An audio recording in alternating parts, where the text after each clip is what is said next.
Saudi আরবের এক অন্ধ হাফেজ, তাকে বলা হলো তোমাকে আল্লাহ চোখ দেয় নাই, তুমি কিভাবে এই 30 পারা কোরআন শরীফ মুখস্থ করেছো? সবাই বলি সুবহানাল্লাহ।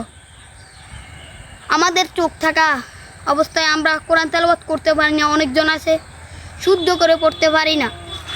সেই জন্য ইউটিউবে চার্জ দিবেন তাহফিজ নামে একটা, সেখানে দেখবেন একটা হুজুর সব শিখাবে।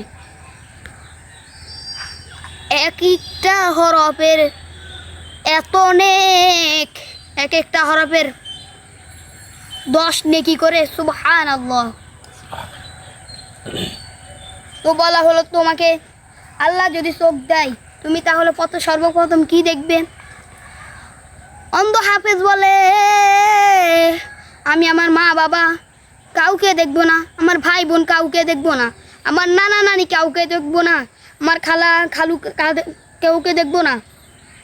আমি দেখবো যে কোরআন আমি না দেখে মুখস্থ করেছি, সেই কোরআনের আয়াতগুলো কিরকম সুন্দর, সুবহানাল্লাহ।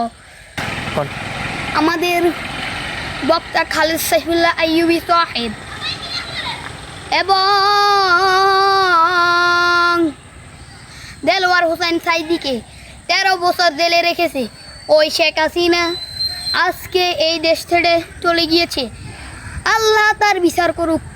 যে মুসলমানদেরকে আয়না ঘরে নিয়ে মেরেছে সেই বিচার আল্লাহ করুক। আল্লাহ দুনিয়া তো কাউকে ছাড় দিবেন না, আখেরাত তো ছাড় দিবেন না।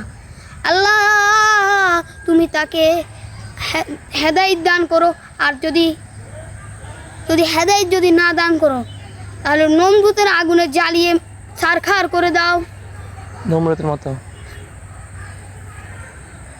ওয়া আখির দাওয়ানা আনিল হামদুলিল্লাহি রাব্বিল আলামিন। আসসালামু আলাইকুম ওয়া রাহমাতুল্লাহি ওয়া বারাকাতুহু।